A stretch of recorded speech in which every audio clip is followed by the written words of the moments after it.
नमस्कार। चलिए आज हम लोग पॉलिटिकल साइंस के अंदर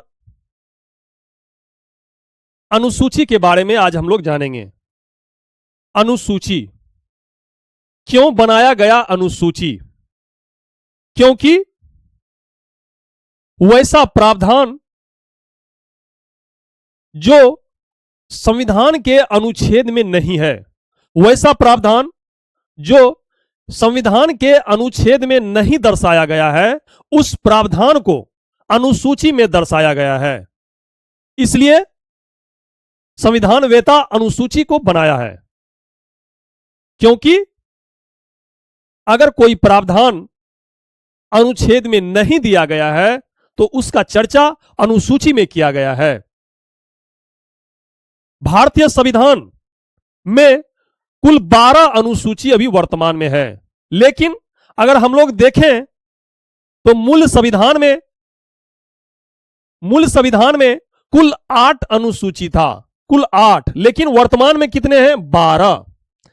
अर्थात 9वीं अनुसूची, 10वीं अनुसूची, 11वीं अनुसूची और 12वीं अनुसूची ये बाद में जोड़ा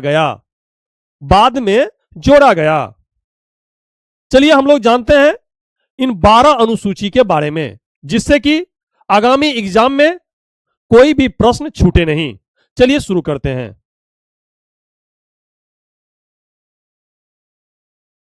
प्रथम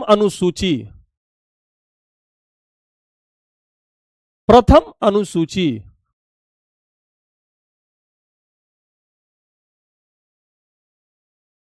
इसमें भारत राज्य और यूटी के बारे में दिया गया है। अनुच्छेद 1 में कहा गया है भारत राज्यों का संघ है, लेकिन अनुसूची 1 में भारत राज्य और केंद्र शासित प्रदेश के बारे में बताया गया है। अब देखते हैं अनुसूची 2। अनुसूची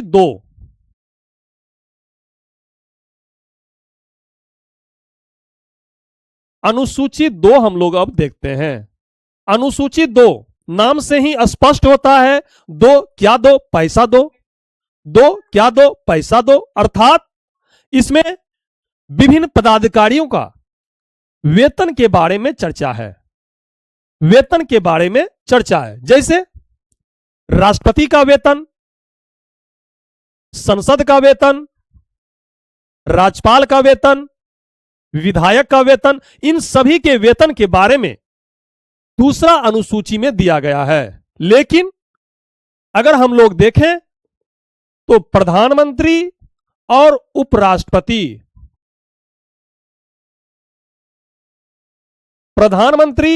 उपराष्ट्रपति के वेतन के बारे में इसमें चर्चा नहीं है। आपसे सवाल पूछेगा अनुसूची 2 में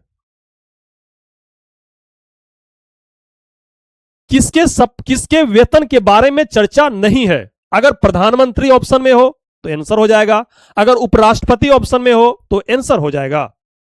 इन दोनों के बारे में अनुसूची 2 में नहीं दिया गया है, क्योंकि प्रधानमंत्री को वेतन और भत्ता संसद द्वारा निर्धारित होता है।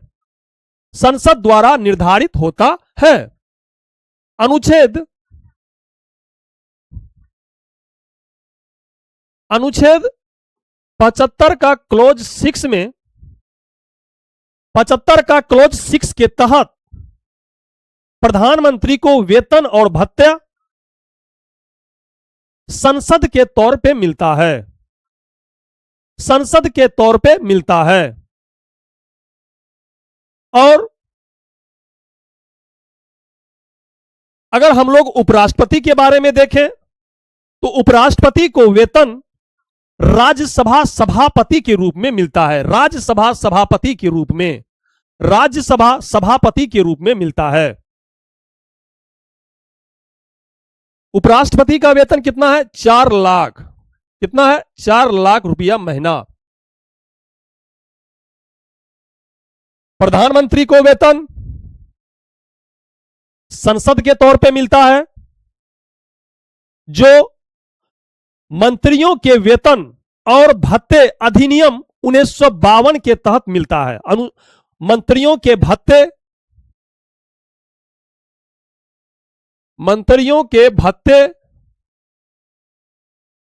अधिनियम 1952 के तहत मिलता है। लेकिन उपराष्ट्रपति को वेतन राज्यसभा सभापति के रूप में मिलता है, राज्यसभा सभापति के रूप में। अब हम लोग देखते हैं अनुसूची 3। अनुसूची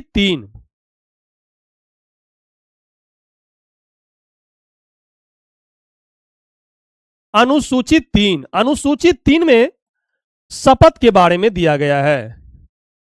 पैसा ले लिए, वेतन ले लिए, अब क्या करेंगे हम लोग? शपथ लेंगे। शपथ के बारे में दिया गया है। लेकिन राष्ट्रपति, उपराष्ट्रपति और राज्यपाल, राष्ट्रपति, उपराष्ट्रपति और राज्यपाल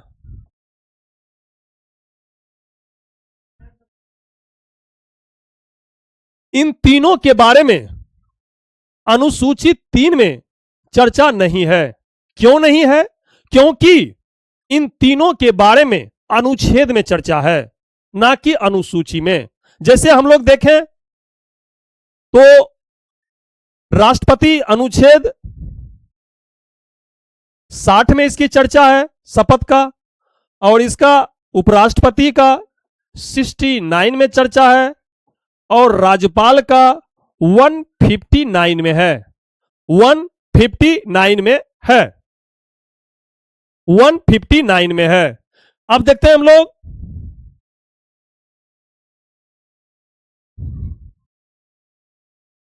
चौथा अनुसूची। चौथा अनुसूची नाम से ही पता चलता है, चौथा मतलब चौथ। चौथ मतलब चौथ होता ना, जो मर जाता है उसका चौथा होता है, चौथा कर्म। तो आप लोग ऐसी ट्रिक से याद रखिएगा कि चौथा किसका होता है? जो बूढ़ा बुजुर्ग होता है। इसमें अनुसूची 4 में राज्यसभा सीट के बारे में दिया गया है। और राज्यसभा में कौन जाता है?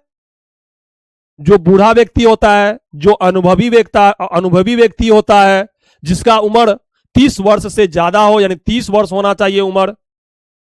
इसलिए आप लोग याद रखिएगा 4 से 4 अनुसूची और 4 से 4, इसमें बूढ़ा सब व्यक्ति जाता है, इसलिए इसमें राज्यसभा सीट के बारे में दिया गया। इसी तरह आप लोग ट्रिक से याद रखिएगा, राज्यसभा सीट के बारे में दर्शाया गया है। राज्यसभा सीट के बारे में दर्शाया गया है, राज्यसभा सीट के बारे में। अगर हम लोग किसी नए राज्य का गठन करें तो अनुसूची 1, अनुसूची 2, अनुसूची 3 और अनुसूची 4, इन चारों पर प्रभाव पड़ता है। क्यों? क्योंकि अनुसूची 1 में भारत, राज्य और यूटी की चर्चा है, तो उसमें एक राज्य और बढ़ जाएगा।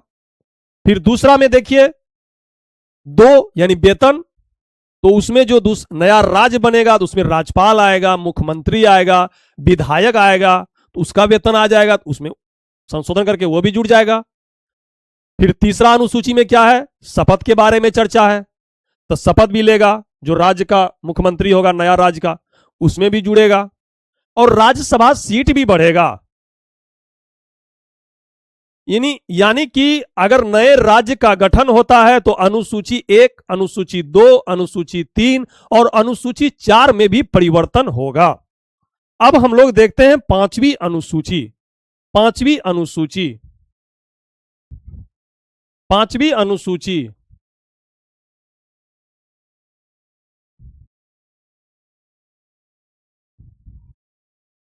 पांचवी अनुसूची अनुसूचित और जनजातीय क्षेत्र। 5वीं अनुसूची में क्या है? अनुसूचित और जनजातीय क्षेत्र के शासन प्रशासन के बारे में दिया गया है।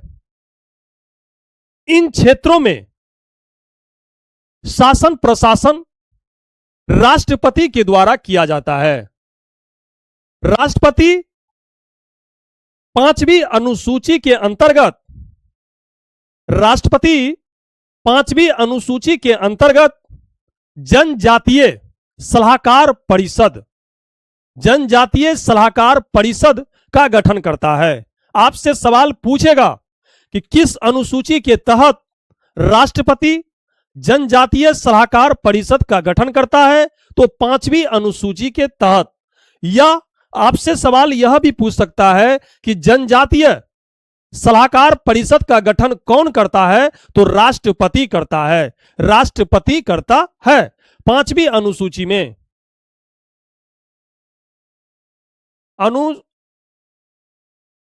अनुसूचित और जनजातीय क्षेत्रों के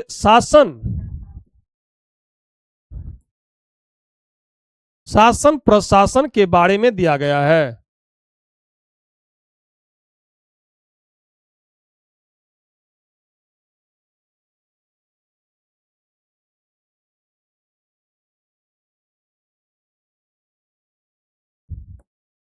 इन क्षेत्रों में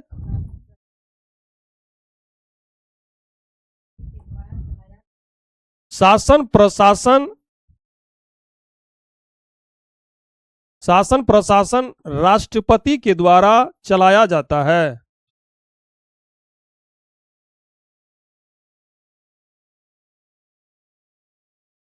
चलाया जाता है। राष्ट्रपति 5वीं अनुसूची के तहत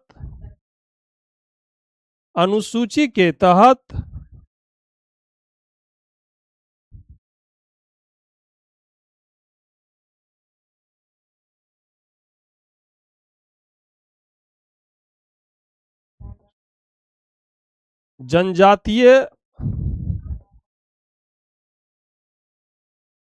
सलाहकार परिषद का गठन करता है।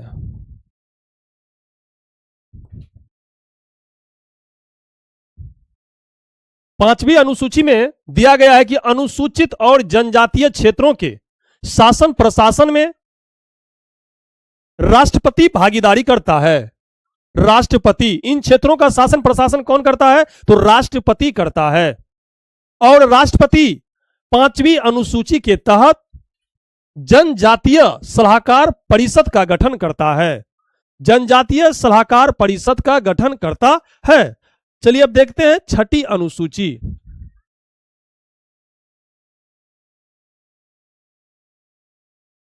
छठी अनुसूची में 4 राज्यों की चर्चा है। 4 राज्य: असम, मेघालय, त्रिपुरा,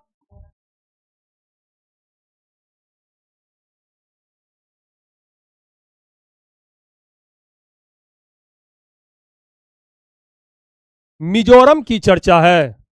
मिजोरम की चर्चा है। इन 4 राज्य के जनजाति और अनुसूचित क्षेत्रों के शासन प्रशासन की जानकारी प्राप्त होता है। इस अनुसूची के तहत राज्यपाल, उसमें क्या था, राष्ट्रपति, लेकिन इसमें क्या है, राज्यपाल। इस अनुसूची के तहत राज्यपाल असम, मेघालय, त्रिपुरा और मिजोरम में स्वायत्त शासी जिला परिषद का गठन करती है। स्वायत्त शासी जिला परिषद का गठन करती है। स्वायत्त शासी जिला परिषद का। 6ठी अनुसूची के तहत राज्यपाल इन चारों राज्य में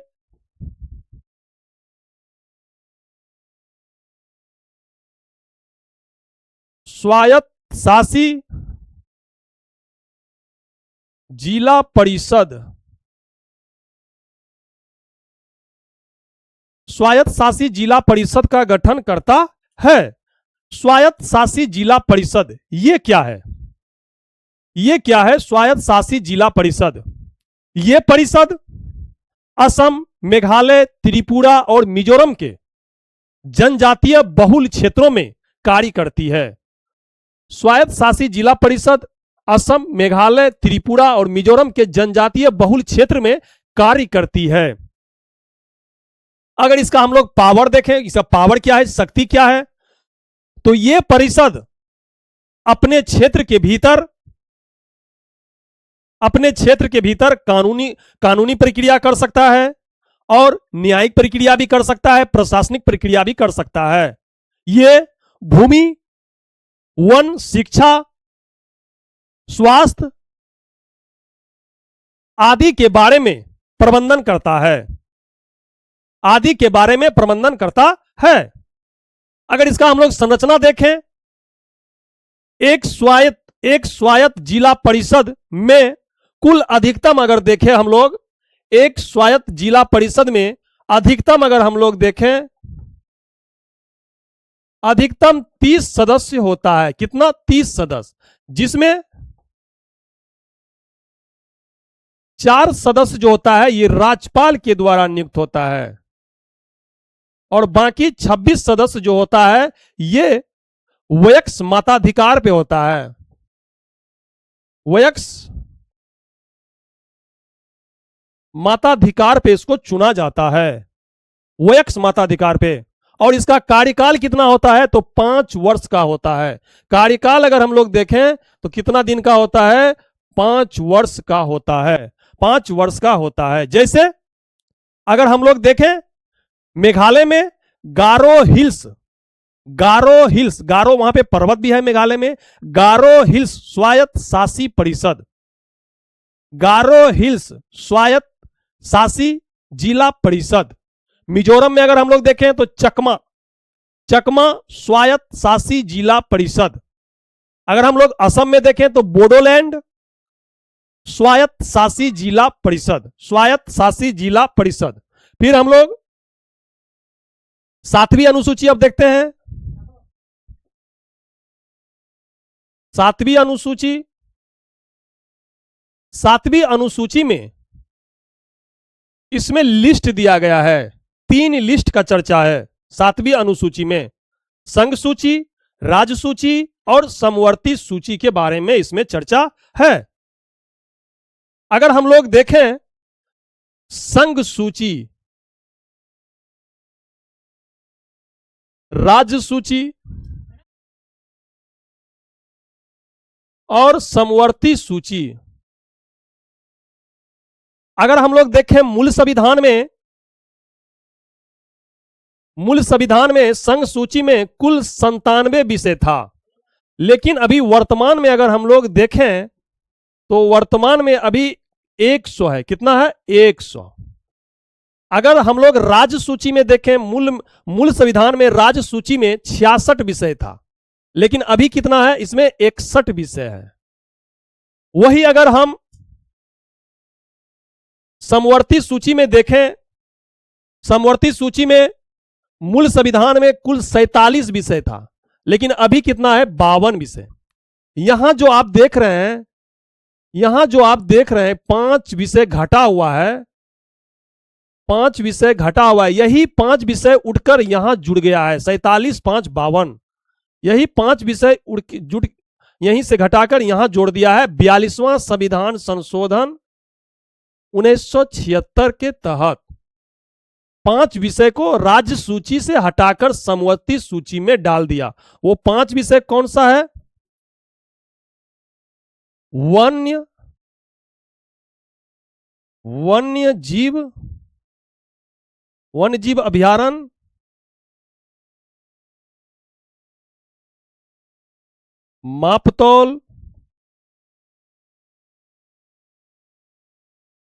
मापतौल और न्यास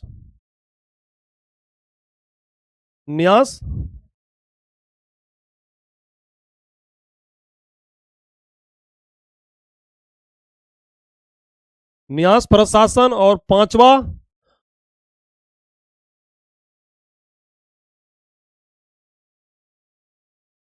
शिक्षा। शिक्षा, वन्यजीव और मापतौल और न्यास प्रशासन, ये 5 विषय 42वां संविधान संशोधन 1976 के तहत राज्य सूची से निकालकर समवर्ती सूची में डाल दिया। समवर्ती सूची में डाल दिया। अब देखते हैं इसमें, जैसे संघ सूची में अगर कानून बनाएगा तो कौन बनाएगा? केंद्र सरकार इसमें कानून बनाएगा, केंद्र सरकार। और राज्य सूची में कानून बनाएगा कौन? राज्य सरकार, राज्य सरकार। लेकिन समवर्ती सूची में कानून दोनों बनाएगा, केंद्र भी बनाएगा, राज्य भी बनाएगा। लेकिन ज्यादा अगर किसी कानून पे अगर लफड़ा होता है, झगड़ा होता है, तो केंद्र सरकार का कानून ही मान्य होगा। इसमें केंद्र भी कानून बना सकता है और राज्य भी कानून बना सकता है। अगर इसमें हम लोग देखें कि क्या सब आता है केंद्र में, जैसे बैंक, बीमा, जनगणना,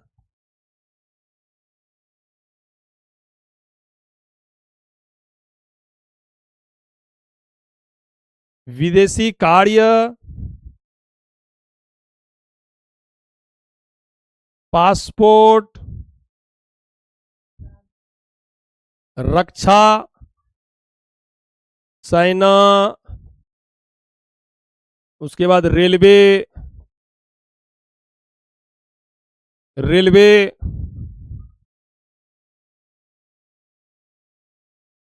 रेलवे निगम कर,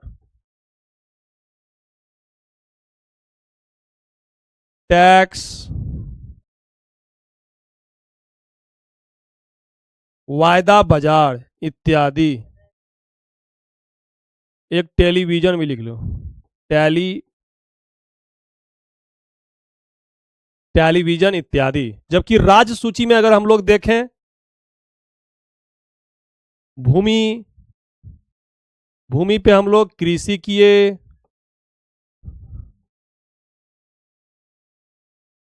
स्थानीय स्वशासन, पुलिस, लोक स्वास्थ्य और स्वच्छता, और आ जाएगा इसमें टोल टैक्स,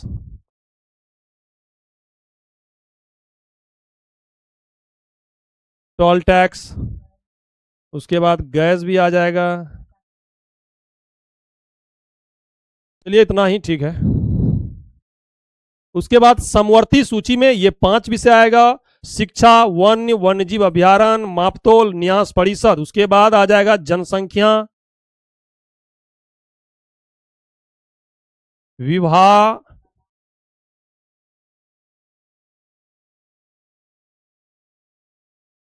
तलाक, दंड प्रक्रिया,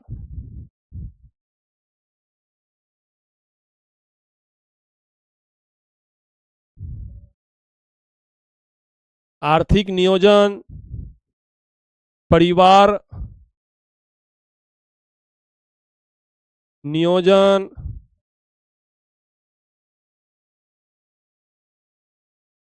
समाचार पत्र, बिजली इत्यादि। इसमें जन्म, मृत्यु, पंजीकरण भी आता है। चलिए 7वीं अनुसूची में 3 सूची के बारे में दिया गया है। 7वीं अनुसूची में संघ सूची, राज्य सूची और समवर्ती सूची। मूल संविधान में देखें तो संघ सूची में कुल 97 विषय था, लेकिन वर्तमान में 100 विषय है। और राज्य सूची में पहले 66 विषय था, लेकिन अब 61 विषय है। क्यों? क्योंकि इससे 5 विषय निकाल के समवर्ती सूची में डाल दिया 42वां संविधान संशोधन 1976 के तहत। इस समवर्ती सूची में पहले 47 विषय था, अब 52 विषय हो गया। क्यों? क्योंकि राज्य सूची से 5 विषय निकाल के समवर्ती सूची में डाल दिया। अगर हम लोग संघ सूची में देखें, संघ सूची में बैंक आ जाता है, बीमा आ जाता है, जनगणना आ जाता है, विदेशी कार्य आ जाता है और पासपोर्ट आ जाता है, रक्षा, सेना, उसके बाद रेलवे, निगम कर, टैक्स, वायदा बाजार, टेलीविजन, ये सभी संघ सूची के अंतर्गत आता है। और राज्य सूची में देखें, भूमि आ गया, कृषि आ गया, स्थानीय स्वशासन, इसे पंचायत कहते हैं, स्थानीय स्वशासन आ गया, पुलिस, पुलिस जैसे कि राज्य पुलिस, पुलिस आ जाता है, लोक स्वास्थ्य केंद्र आ जाता है, टोल टैक्स आ जाता है, गैस आ जाता है इत्यादि।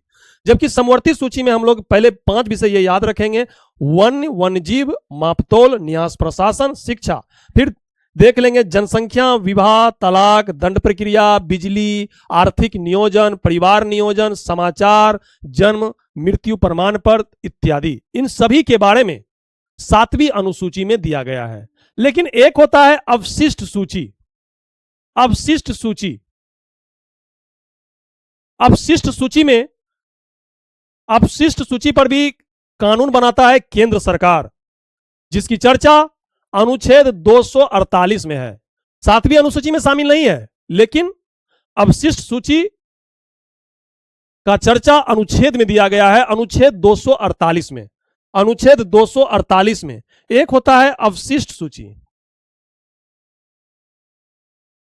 अवशिष्ट सूची, इसकी चर्चा अगर हम लोग देखें तो अनुच्छेद 248 में दिया गया है, 248 में। और इस पर कानून कौन बनाता है? तो केंद्र सरकार कानून बनाता है, केंद्र सरकार। और इसमें उन विषयों को शामिल किया जाता है जो नए नए खोज जो हुआ है उन्हीं को शामिल किया जाता है। जो राज्य सूची, समवर्ती सूची, संघ सूची में शामिल नहीं है उन्हीं को यहां पे शामिल किया जाता है अवशिष्ट सूची में, जिस पर केंद्र का अधिकार होता है। जैसे ऑनलाइन, ऑनलाइन बताइए पहले था नहीं था, इधर आया है ऑनलाइन। जैसे परमाणु अनुसंधान,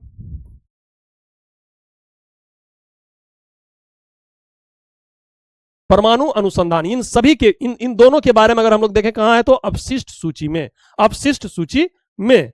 चलिए अब देखते हैं 8वीं अनुसूची। 8वीं अनुसूची, चलिए देखते हैं अब 8वीं अनुसूची के बारे में। 8वीं अनुसूची में राज्य भाषा की चर्चा है। राज्य भाषा यानी भाषा की चर्चा किसमें है? तो 8वीं अनुसूची में। अगर मूल संविधान में अगर देखें तो 14 भाषा की चर्चा था, लेकिन अभी वर्तमान में 22 भाषा का चर्चा है। कितना? 22 भाषा का। अगर मूल संविधान में देखें तो 14 भाषा था, लेकिन अभी वर्तमान में अगर हम लोग देखें तो कुल 22 भाषा है। यानी 8 भाषा क्या हुआ है? बढ़ा है।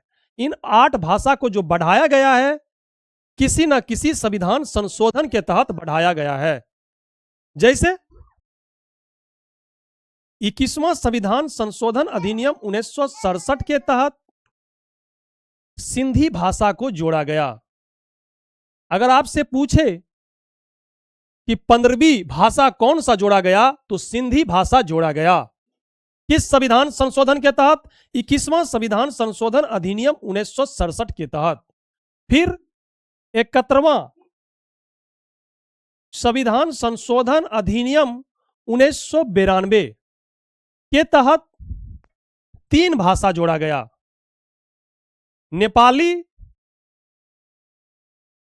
मनिको। नेपाली मनिको, इसका ट्रिक है, नेपाली मनिको। नेपाली से नेपाली भाषा, मनी से हो गया मणिपुरी भाषा, और को से हो गया कोकनी भाषा। कोकनी भाषा। उसके बाद इन दोनों को जोड़िएगा ना तो कितना हो जाएगा? 92। 92वां संविधान संशोधन अधिनियम 2003 के तहत कुल 4 भाषा जोड़ा गया, जिसका ट्रिक है बाग सा डोम। बाग सा डोम। बो से बोडो, सा से संथाली, डो से डोगरी, मो से मैथिली। मैथिली कहां की भाषा है? तो बिहार की भाषा है। डोगरी कहां की है? जम्मू कश्मीर की है। संथाली कहां का है? झारखंड का है। बोडो कहां का है? असम का है। आपसे सवाल अगर पूछे कि बोडो भाषा किस संविधान संशोधन अधिनियम के तहत 8वीं अनुसूची में जोड़ा गया तो आपको आंसर देना है 92वां संविधान संशोधन अधिनियम के तहत। अगर सवाल पूछे कि सिंधी भाषा किस संविधान संशोधन के तहत जोड़ा गया, तो 21वां संविधान संशोधन अधिनियम 1967 के तहत। अगर आपसे पूछे कि मणिपुरी भाषा किस संविधान संशोधन अधिनियम के तहत जोड़ा गया, तो 71वां संविधान संशोधन अधिनियम 1992 के तहत। 92 के तहत। चलिए अब देखते हैं 9वीं अनुसूची। 9वीं अनुसूची,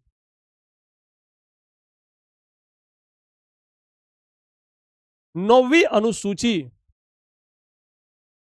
9वीं अनुसूची को प्रथम संविधान संशोधन अधिनियम 1951 के तहत जोड़ा गया। प्रथम संविधान संशोधन अधिनियम 1951 के तहत जोड़ा गया। इस समय प्रधानमंत्री कौन था? तो जवाहरलाल नेहरू। कौन था?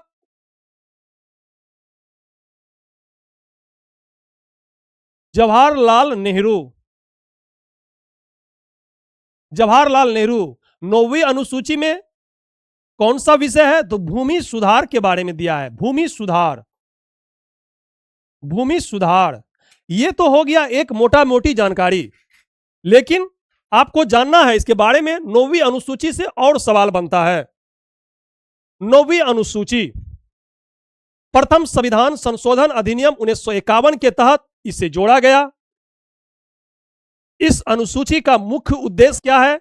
भूमि सुधार। भूमि सुधार, लैंड रिफॉर्म कानूनों को, भूमि सुधार कानूनों को कानूनी चुनौतियों से बचाने के लिए यह अनुसूची बनाया गया है। कामेश्वर सिंह बनाम बिहार राज्य, एक केस आएगा, आपसे सवाल अगर कभी पूछ लिया, कामेश्वर सिंह बनाम बिहार राज्य, पूछेगा यह केस किससे संबंधित है? तो भूमि सुधार से। भूमि सुधार से।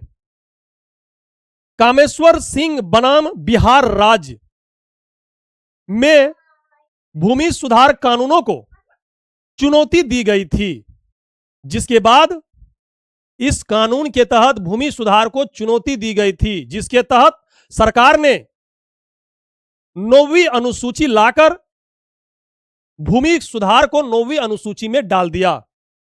9वीं अनुसूची में डाल दिया। और 9वीं अनुसूची में जो भी विषय आ जाता है उसका न्यायिक समीक्षा नहीं होता है। न्यायिक समीक्षा नहीं होता है। जैसे आप देखे होंगे तमिलनाडु।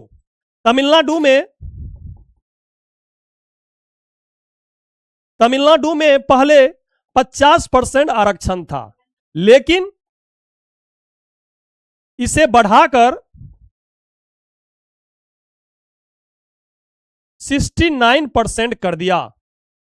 अब तो तमिलनाडु सरकार को डर है कि यह केस अगर कर दिया तो चले जाएगा सुप्रीम कोर्ट में या हाई कोर्ट में, तो यह मेरा रद्द हो जाएगा, जैसे अभी बिहार में रद्द हुआ जो आरक्षण बढ़ाया गया था। उसी अनुसार तमिलनाडु सरकार ने क्या किया? 50% से बढ़ाकर 69% आरक्षण कर दिया और केंद्र सरकार को कहा कि इसे जो है ना आप 9वीं अनुसूची में डाल दीजिए, जिससे कि कोई न्यायिक समीक्षा इस पर नहीं होगा।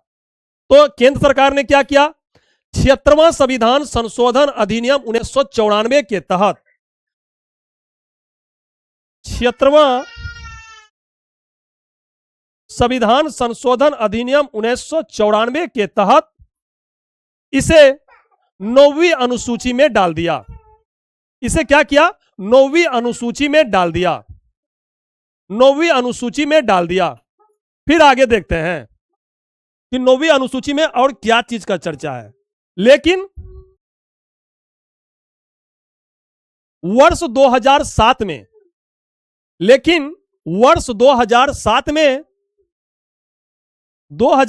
में आईआर कोहिलो केस में वर्ष 2007 में IR कोहिलो केस में सुप्रीम कोर्ट ने कहा कि 24 अप्रैल 1973, अगर कोई मामला 24 अप्रैल 1973 के बाद है तो उस पर न्यायिक समीक्षा किया जा सकता है। अगर वह संविधान के मूल ढांचे का अगर उल्लंघन करता है तो सुप्रीम कोर्ट उस पर विचार कर सकता है। अगर 24 अप्रैल 1973 के बाद कोई केस है। फिर देखते हैं 9वीं अनुसूची में ही यह अनुसूची अनुच्छेद 31B, अनुच्छेद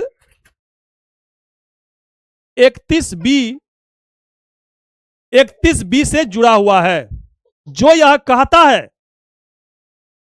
कहता है कि इसमें शामिल कानूनों को अगर वे संवैधानिक अगर उल्लंघन भी करता है तब पर भी यह असंवैधानिक घोषित नहीं होगा। अनुच्छेद 31B में लिखा गया है। फिर हम लोग देखते हैं 10वीं अनुसूची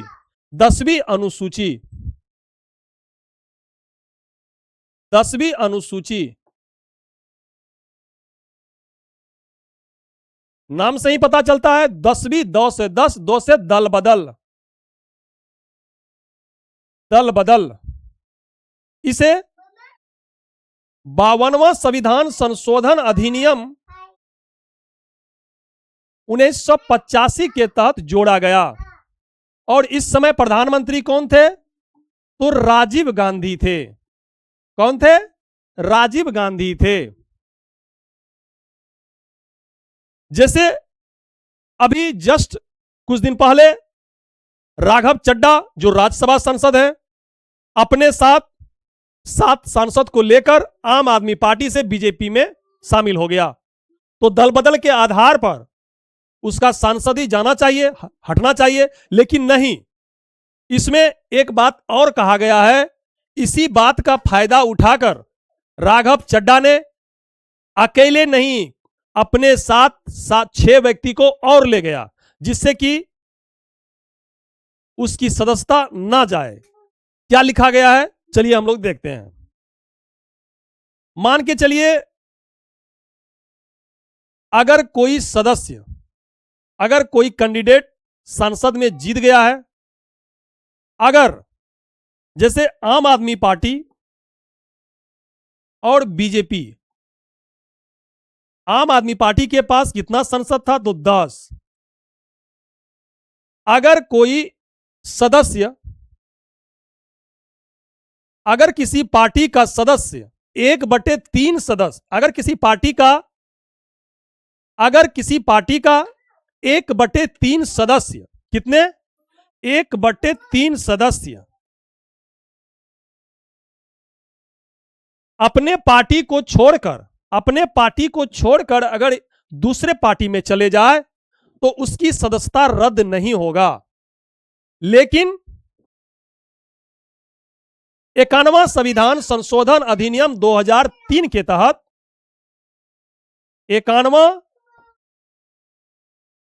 संविधान संशोधन 2003 के तहत इसे बढ़ाकर 2/3 सदस्य कर दिया। 2/3 सदस्य कर दिया। 1/3 सदस्य से बढ़ाकर कितना कर दिया?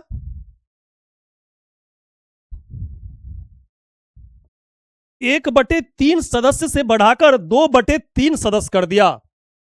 अर्थात पहले और लचीला था, इसे और क्या किया? मजबूत कर दिया।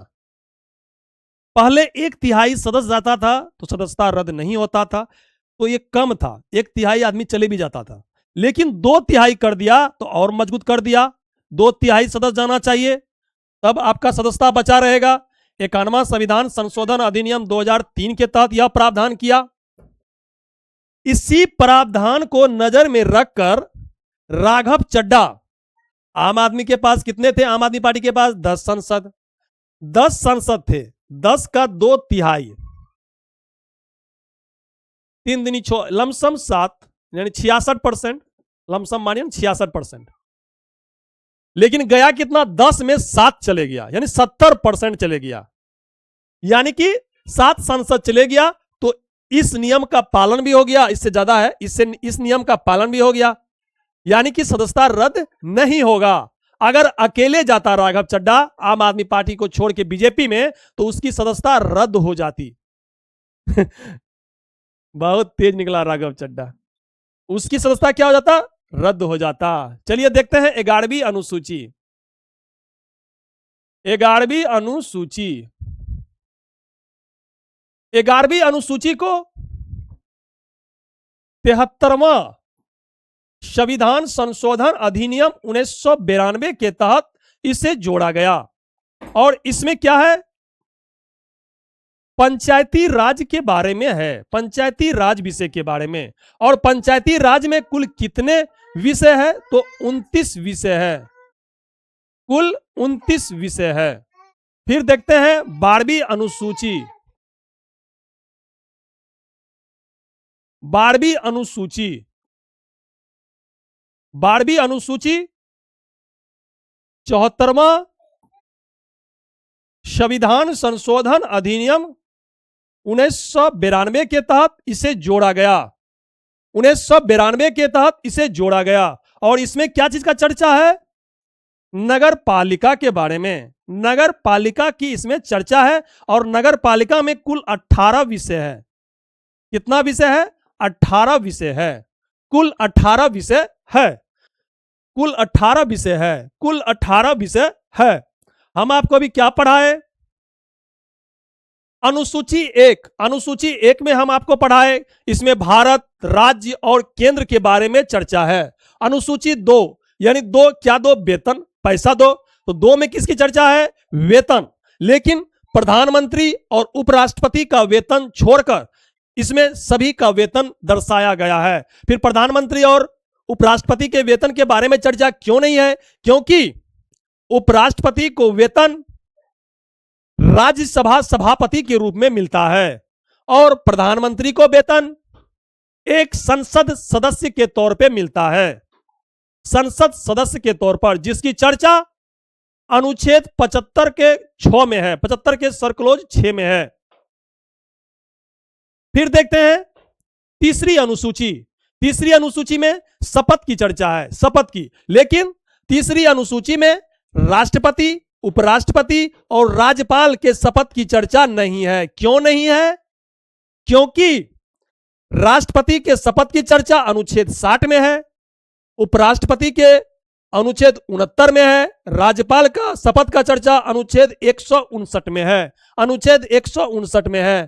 फिर हम आपको बताएं चौथी अनुसूची, इसमें क्या है, राज्यसभा सीट के बारे में दिया गया है। 4 से 4, 4 से चौथा। तो चौथा किसका होता है, जो बूढ़ा लोग होता है। तो राज्यसभा में जाता कौन है, जो बूढ़ा होता है, जो जानकार होता है। उसमें उम्र कितना है, 30 वर्ष से ज्यादा या 30 वर्ष जिसका होता है उम्र, वही राज्यसभा सदस्य बनता है। फिर हम आपको बताएं पांचवी अनुसूची। पांचवी अनुसूची में क्या है, अनुसूचित और जनजातीय क्षेत्रों के प्रशासन और के बारे में चर्चा है। इसमें शासन प्रशासन की जानकारी मिलता है। इन क्षेत्रों में शासन प्रशासन राष्ट्रपति के द्वारा किया जाता है, राष्ट्रपति के द्वारा किया जाता है। राष्ट्रपति पांचवी अनुसूची के तहत, राष्ट्रपति पांचवी अनुसूची के तहत जनजातीय सलाहकार परिषद का गठन करता है, जनजातीय सलाहकार परिषद का गठन करता है। फिर देखें हम लोग छठी अनुसूची। छठी अनुसूची में क्या है, 4 राज्य की चर्चा है, असम, मेघालय, त्रिपुरा, मिजोरम। अगर आप भारत का मानचित्र देखेंगे, भारत का मानचित्र देखेंगे, यहां में उत्तर पूर्वी भारत है ना, यहां पे असम है, असम, मेघालय, त्रिपुरा, मिजोरम सब सटल है इसी जगह। इन 4 राज्य का चर्चा है। इन 4 राज्य में राज्यपाल के द्वारा स्वायत्त शासी जिला परिषद का स्थापना या गठन किया जाता है। और इसमें स्वायत्त शासी जिला परिषद में अगर अधिकतम सदस्य पूछे कितना होता है, 30, जिसमें 4 सदस्य जो होता है राज्यपाल द्वारा नियुक्त होता है और 26 सदस्य वयस्क मताधिकार के आधार पे होता है, जिसका कार्यकाल 5 वर्ष का होता है, 5 वर्ष का होता है। फिर हम आपको बताएं 7वीं अनुसूची।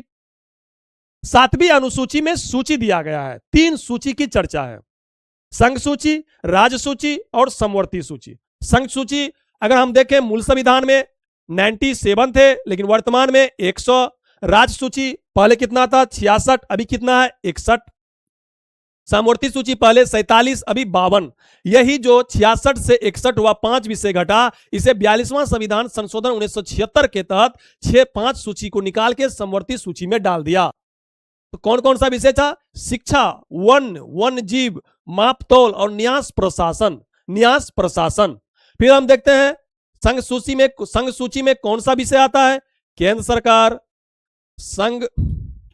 फिर हम लोग देखते हैं कि संघ सूची पर कानून कौन बनाता है?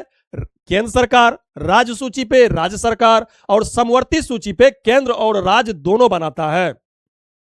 संघ सूची में आ जाता है बैंक, बीमा, जनगणना, विदेशी कार्ड, पासपोर्ट, रक्षा, सेवा, रेलवे, निगम कर, टैक्स, वायदा बाजार, टेलीविजन। इन सभी के बारे में अगर हम लोग पढ़ेंगे तो संघ सूची में पढ़ेंगे। राज्य सूची में भूमि आ जाता है, कृषि आ जाता है, स्थानीय स्वशासन आ जाता है, पुलिस आ जाता है, लोक स्वास्थ्य आ जाता है, टोल टैक्स आ जाता है, उसके बाद गैस आ जाता है।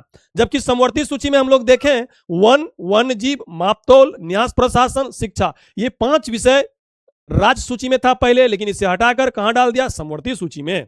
फिर देखें जनसंख्या, विवाह, तलाक, दंड प्रक्रिया, परिवार नियोजन, बिजली, आर्थिक नियोजन, समाचार, जन्म और मृत्यु प्रमाण पत्र, ये सब कहां आता है? समवर्ती सूची में, समवर्ती सूची में। फिर हम आपको बताए थे एक होता है अवशिष्ट सूची, जिसकी चर्चा अनुच्छेद 248 में दिया गया है। अनुच्छेद 248 में इस पर केंद्र सरकार कानून बनाता है। इन तीनों सूची में अगर कोई विषय नहीं है तो वो कहां होगा? अवशिष्ट सूची में। जैसे ऑनलाइन, जैसे अनुसंधान, ये सभी कहां है? अवशिष्ट सूची में।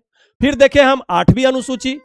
8वीं अनुसूची में क्या है? राज्य भाषा की चर्चा है। मूल संविधान में 14 भाषा था, अभी वर्तमान में कितना है? 22। तो कैसे 8 भाषा बढ़ा?